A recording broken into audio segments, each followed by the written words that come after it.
Hello दोस्तों, मैं सज्जन कुमार आप सभी का स्वागत करता हूं आपके अपने YouTube channel the assessee champions पे। इस पे हमने सबसे पहले आज आधुनिक भारतीय इतिहास की एक सीरीज़ स्टार्ट की थी, जिसके तहत हमने इसको 8 चैप्टर्स में डिवाइड किया था और पहले चैप्टर की शुरुआत की थी यूरोपियों का भारत में आगमन। यूरोपियों के भारत में आगमन की सीरीज़ में पहले यूनिट में हमने डिस्कस किया सबसे पहले यूरोपीय कंपनियों के आने का क्रम, कि सबसे पहले इंडिया में सबसे पहले पुर्तगाली आते हैं, उसके बाद डचेज आते हैं, उसके बाद अंग्रेज़ आते हैं, उसके बाद डेनिश लोग आते हैं और सबसे आखिरी में फ्रांसीसी इंडिया में आते हैं। उसके बाद हमने पढ़ा कि इनकी पहली फैक्ट्री कहाँ कहाँ लगी। तो पहली फैक्ट्री सबसे पहले पुर्तगीज़ ने केरला के कोच्चि में इन्होंने पहली फैक्ट्री 1503 में लगाई। उसके बाद में सेकंड कंपनी डचेज ने आंध्र प्रदेश के मसूलीपट्टनम में 1605 में स्थापित की। उसके बाद में अंग्रेज़ों के जहांगीर द्वारा मना किए जाने, सूरत में कंपनी लगाने के लिए मना किए जाने के बाद 1611 में अंग्रेज़ों ने भी आंध्रा के मसूलीपट्टनम में ही कंपनी स्टार्ट की। उसके बाद चौथे नंबर पे डेनिश लोगों ने तमिलनाडु के त्रंबकोर में अपनी फैक्ट्री स्थापित की और लास्ट में आने वाले कंपनी फ्रांसीसी कंपनी ने सूरत में अपनी 1668 में कंपनी की स्थापना की। इसी सीरीज़ में बाद में अपन एक एक करके इनको पढ़ेंगे। जैसे सबसे पहले आने वाले पुर्तगीज़ थे, तो पुर्तगीज़ इंडिया में क्यों आए, वो कैसे आए, उसके बाद उनके कौन कौन से गवर्नर्स इंडिया में आए, उसके बाद में उनका क्या, पुर्तगालियों का क्या योगदान रहा इंडिया में, और उसके बाद में उनका पतन कैसे हुआ। ऐसे ही हम पुर्तगीज़ फिर डच इनको एक एक करके पढ़ेंगे। तो पिछली क्लास में अपन ने पुर्तगालियों के आगमन का कारण जान लिया था कि वहाँ के प्रिंस हेनरी द नेविगेटर ने नाविकों को प्रोत्साहन दिया और स्थल मार्ग से मसाला व्यापार अवरुद्ध होने के कारण उन्होंने एक समुद्री मार्ग की खोज के लिए सबसे पहले 1487 में बार्थोलोमो डियाज को, वास्को डी गामा को उन्होंने इंडिया की खोज के लिए भेजा और 1498 में कंपनी स्थापित की। उसके बाद में वास्को डी गामा दोबारा आते हैं और वो अपने मसाले में 60% मुनाफा प्राप्त करने के बाद में यहाँ पे एक कंपनी की शुरुआत करते हैं 1498 में, और पहला सेंटर 1503 में लगाते हैं। उसके बाद वो वापस चले जाते हैं और 1505 में फर्स्ट गवर्नर आते हैं इंडिया। उसके बाद में थर्ड टाइम जब वास्को डी गामा इंडिया आते हैं तो उनकी मृत्यु यहीं कोच्चि में यहीं मृत्यु हो जाती है। उसके बाद आज की क्लास स्टार्ट करते हैं। पुर्तगाल के प्रमुख गवर्नर, पहला हमने पढ़ा था कि पुर्तगालियों का इंडिया में आने के रीज़न जाने थे। दूसरा अपन पढ़ेंगे पुर्तगाल के कौन कौन से गवर्नर इंडिया में आए। तो इस सीरीज़ में सबसे पहले नाम आता है फ्रांसिस्को डी अल्मीडा। ये पहले गवर्नर थे पुर्तगाल के जो इंडिया में आते हैं, तो प्रथम गवर्नर थे। तो ये इंपॉर्टेंट क्वेश्चन बनेगा यहाँ से कि पुर्तगीज़ का पहला गवर्नर जो इंडिया में आए थे उनका क्या नाम था। तो फ्रांसिस्को डी अल्मीडा ये प्रथम गवर्नर थे। इनका आगमन 1505 में हुआ। इन्होंने सबसे इंपॉर्टेंट क्वेश्चन ये बनेगा, नीले जल या शांत जल की नीति अपनाई, ब्लू वाटर पॉलिसी। अच्छा, आप बोलोगे कि ये ब्लू वाटर पॉलिसी क्या है। तो यहाँ पे जो गवर्नर आए थे, इनका मेन उद्देश्य था कि जो साउथ का एरिया था, इसके चारों तरफ जो वाटर जो यहाँ पे नेविगेशन था, जहाँ से व्यापार करते थे लोग, तो इस पूरे वाटर एरिया में व्यापार करने के लिए ये एकाधिकार अपना जमाना चाह रहे थे पुर्तगीज़। इसके लिए उन्होंने कुछ नीतियाँ बनाई। उसी नीति को इन्होंने नीले जल की नीति या शांत जल की नीति या ब्लू वाटर पॉलिसी के नाम से दिया गया। तो सबसे important question Francisco de Almeida से यही बनेगा कि ब्लू वाटर पॉलिसी किसने दी। तो पुर्तगीज़ ने दी, और पुर्तगीज़ में पहले गवर्नर फ्रांसिस्को डी अल्मीडा ने यह पॉलिसी दी। तो ये बात ध्यान में रखिएगा। उसके बाद जो सेकंड नंबर पे जो गवर्नर पुर्तगीज़ साइड से इंडिया में आते हैं, उनका नाम है Alfonso de Albuquerque. Alfonso de Albuquerque real founder माने जाते हैं पुर्तगाल शक्ति का भारत में। रियल फाउंडर बोला जाता है, पहला क्वेश्चन तो यही बनता है। और ये दूसरे नंबर पे आने वाले गवर्नर थे, क्योंकि फर्स्ट टाइम में तो फ्रांसिस्को डी अल्मीडा आते हैं। इनके द्वारा किए गए कुछ महत्वपूर्ण कार्य क्या क्या थे देखते हैं। सबसे पहले इन्होंने 1510 में गोवा पर कब्जा किया। उसके बाद 1511 में मलक्का पे और 1515 में होमूर्ज पे कब्जा करते हैं। गोवा में 1510 में जैसे कब्जा करते हैं तो वहाँ पर बीजापुर शासन यूसुफ शाह से ये छीनते हैं। ये यूसुफ शाह से छीनते हैं और वहाँ पे अपना अधिकार गोवा पे 1510 में करते हैं। उसके अलावा इन्होंने गोवा पे कब्जा किया, लेकिन यहाँ पे उसको सेंटर नहीं बनाया, उसको राजधानी नहीं बनाया। उन्होंने कोचीन को केंद्र बनाया। यहाँ पे इनकी फैक्ट्री भी थी पहली, तो इन्होंने गोवा पे कब्जा किया और कोचीन को इसका केंद्र बनाया। इसके अलावा दो प्रयास और भी उनके काउंट किए जाते हैं, जैसे उन्होंने भारतीय महिलाओं से विवाह की नीति अपनाई।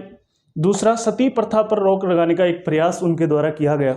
तो अल्फांसो डी अल्बुकर्क दूसरे नंबर पे आने वाले पुर्तगाली गवर्नर थे। इनको पुर्तगाली शक्ति का रियल फाउंडर माना जाता है इंडिया में।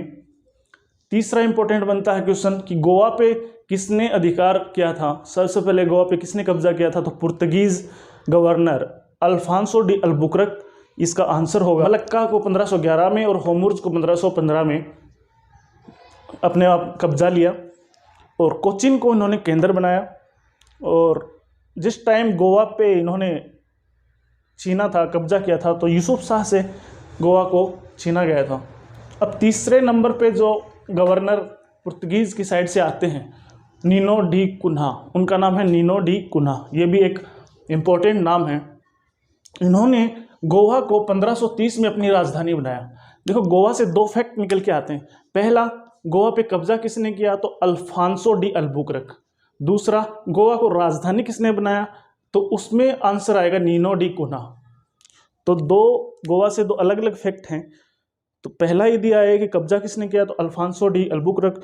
गोवा को राजधानी किसने बनाया, तो नीनो डी कुन्हा 1530 में। इसके अलावा नीनो डी कुन्हा से उन्होंने हुगली व सेंट थोमे में अपनी बस्ती बसाई। हुगली व सेंट थोमे में बस्ती बसाई। इसके अलावा बसीन व दीव पर अधिकार किया। दमन दीव वाला जो एरिया है और बसीन, इस एरिया पे अधिकार किया। और बहादुर शाह गुजरात शासक की मृत्यु भी इन्हीं के काल में हुई थी। जिस टाइम हुमायूं का गुजरात आक्रमण हुआ था, उस टाइम वहाँ के शासक, गुजरात के शासक बहादुर शाह थे और उन्होंने अपनी जान बचाने के लिए पुर्तगीज़ के शरण में आए और पुर्तगीज़ लोगों ने उन्होंने नाव के ऊपर उनको मार दिया गया था। तो इसलिए ये क्वेश्चन यदि आता है बहादुर शाह की मृत्यु किस गवर्नर के काल में हुई थी, तो वो नीनो डी कुन्हा आएगा। तो नीनो डी कुन्हा के शासन में तीन बातें अपने को ध्यान रखनी है इम्पोर्टेंट। एक तो गोवा को 1530 में इन्होंने राजधानी बनाया। दूसरा, इन्होंने हुगली व सेंट थॉमस में बस्ती बसाई। तीसरा, बसीन व दीव पर अधिकार किया। और इनकी बहादुर शाह की मृत्यु भी इन्हीं के शासनकाल में होती है। तो तीनों गवर्नर्स के बारे में अपने इम्पोर्टेंट क्वेश्चन को यहाँ पे समझा है। उसके अलावा अब देखते हैं कि पुर्तगालियों का योगदान क्या रहा भारत के अंदर। तो भारत के अंदर यदि पुर्तगाल के योगदान की बात करते हैं तो सबसे पहले प्रिंटिंग प्रेस की शुरुआत पुर्तगालियों ने ही इंडिया में की थी। तो यदि क्वेश्चन आता है कि प्रिंटिंग प्रेस की शुरुआत किसने की, तो पुर्तगालियों ने इंडिया में प्रिंटिंग प्रेस की शुरुआत सबसे पहले 1556 में गोवा में की। गोवा से तीसरा फैक्ट निकल के सामने आता है कि गोवा में सबसे पहले प्रिंटिंग प्रेस की स्थापना हुई और ये हुई 1556 में। तो ये फैक्ट याद रखना है। दूसरा, इसके अलावा ये पुर्तगीज़ तम्बाकू, लाल मिर्च, पपीता, आलू, मक्का, टमाटर, कहवा, कॉफ़ी भी बोलते हैं, अमरूद, अनानास और अल्फांसो आम, ये सभी चीज़ें पुर्तगीज़ लोग इंडिया में लेकर आए थे।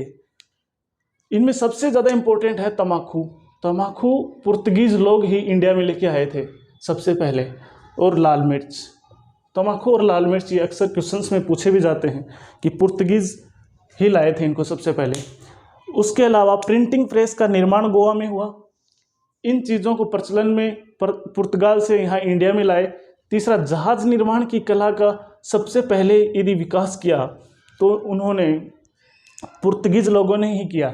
उसके अलावा ईसाई धर्म का इन्होंने सबसे पहला चर्च 1510 में बनाया, जिसका नाम था सेंट थॉमस का चर्च केरला में। तो इन्होंने ईसाई धर्म का पहला प्रसार यदि किसी ने किया और चर्च का निर्माण किया तो वो पुर्तगीज़ थे। उन्होंने केरला में सेंट थॉमस के नाम से चर्च बनाया। तो ये भी इम्पोर्टेंट क्वेश्चन बनता है कि सेंट थॉमस का चर्च कहाँ है, केरला में, किसने बनवाया? तो पुर्तगीज़ ने बनवाया। उसके अलावा अच्छा, ये जो सेंट थॉमस का चर्च था, ये गोथिक स्थापत्य कला का उदाहरण है। गोथिक स्थापत्य कला से क्या मतलब है? देखिए, यहाँ पे कोई भी बिल्डिंग ऐसे उठाते हैं लोग और ऊपर छत को ऐसे शंक्वाकार कर देते हैं। ऐसे ही इनमें गेट पे ऊपर भी शंक्वाकार आकृति होती है, और आपने चर्च देखे भी होंगे। ऐसे जो बने हुए इमारतें हैं उनको गोथिक कला बोलते हैं। तो गोथिक कला का प्रचलन भी सबसे पहले भारत में पुर्तगाली लोग ही करते हैं। उसके अलावा अपने 2 टॉपिक पढ़ लिए हैं अभी तक, पुर्तगाल के प्रमुख गवर्नर, उनके क्या क्या काम थे और पुर्तगालियों का क्या योगदान रहा इंडिया में। अब अपन जानेंगे कि पुर्तगालियों के पतन के कारण क्या थे। तो लास्ट में अपन पढ़ेंगे पुर्तगालियों के पतन के कारण। इनमें से मेन चीज़ है एक तो धार्मिक असहिष्णुता और यूरोपीय कंपनियों में संघर्ष। यहाँ पे पुर्तगाली पहले से शासन कर रहे थे और यूरोप की अन्य कंपनियां भी आ गई थी, डच, अंग्रेज, उनका आपस में स्ट्रगल चलता रहता था। दूसरा, एक उन्होंने कोर्टेज आर्मिडा काफिला, वह समुद्र लूट की नीति, ये इंपॉर्टेंट है इसमें। कोर्टेज आर्मिडा काफिला, आप बोलोगे कि कोर्टेज आर्मिडा काफिला क्या है? देखिए, इंडिया में नेवी तो समुद्री मार्ग से व्यापार करने के लिए सुरक्षा प्रदान करते थे पुर्तगाली लोग। उसके लिए कोई भी जहाज यदि व्यापार में समुद्र में व्यापार करने जाती थी तो ये एक पास बना के देते थे। यदि वो पास इनसे नहीं बनवा के ले जाते थे तो इनकी जिम्मेदारी, सिक्योरिटी की जिम्मेदारी नहीं होती थी। तो किसी भी जहाज को यदि सिक्योरिटी लेनी है और वहाँ से जहाज को जाना है उस वाटर बॉडी से, तो एक पास देते थे पुर्तगाली लोग, जिसको बोलते थे कोर्टेज आर्मिडा काफिला। तो मेरे ख्याल से कोर्टेज आर्मिडा काफिला क्या है ये समझ में आया होगा। एक तरीके का पास है जो पुर्तगालियों द्वारा दिया जाता था कोई भी जहाज जो व्यापार करने निकलती थी समुद्र में, उसको सिक्योरिटी देने के लिए, ठीक है। और समुद्री लूट की नीति, ये भी इनके पतन का एक कारण बनी, जिसके कारण ये टैक्सेस वगैरह वसूलते थे। इसके अलावा स्वतंत्रता प्राप्ति के समय गोवा के गवर्नर, जब 1947 में अंग्रेज़ों से अपन आज़ादी प्राप्त होती है, उस समय गोवा पुर्तगालियों के अधीन रहता है। तो गोवा टेरिटरी पे उस टाइम पे बोस्सा नामक गवर्नर का, यहाँ पे बोस्सा नामक गवर्नर थे। तो ये क्वेश्चन बन सकता है कि आज़ादी स्वतंत्रता के टाइम पे गोवा के गवर्नर कौन थे? तो बोस्सा थे। और 1961 में जब ऑपरेशन विजय के द्वारा गोवा और द्वीप जो कि पुर्तगालियों के अंडर में थे, उनको ऑपरेशन विजय के द्वारा 19 दिसंबर 1961 को आज़ाद करा लिया जाते हैं और भारत में विलय कर लिए जाते हैं। उस टाइम पे अंतिम गवर्नर कौन थे? तो यहाँ पे मैनुअल एंटीनियो यहाँ के गवर्नर थे, पुर्तगीज़ गवर्नर थे, जो कि 1961 में इसको आज़ाद कराते टाइम उसके फाइनल गवर्नर बोले जाते हैं। तो ये भी एक क्वेश्चन बन सकता है कि जब 1961 में गोवा को भारत में विलय किया गया तो फाइनल अंतिम गवर्नर कौन थे? तो यहाँ पे अपन मैनुअल एंटीनियो का नाम याद रखेंगे। और इसी तरीके से गोवा को भारत में विलय कर लिया जाता है और पुर्तगीज़ हमेशा हमेशा के लिए इंडिया छोड़ के चले जाते हैं। 19 दिसंबर 1961 को गोवा मुक्ति दिवस के रूप में बनाया जाता है। और हम सबको पता है कि गोवा में यूनिवर्सल सिविल कोड भी चलता है, समान नागरिक संहिता भी गोवा में चलती है। तो यहाँ तक का पुर्तगाली अपने सब कुछ कंप्लीट कर लिया है।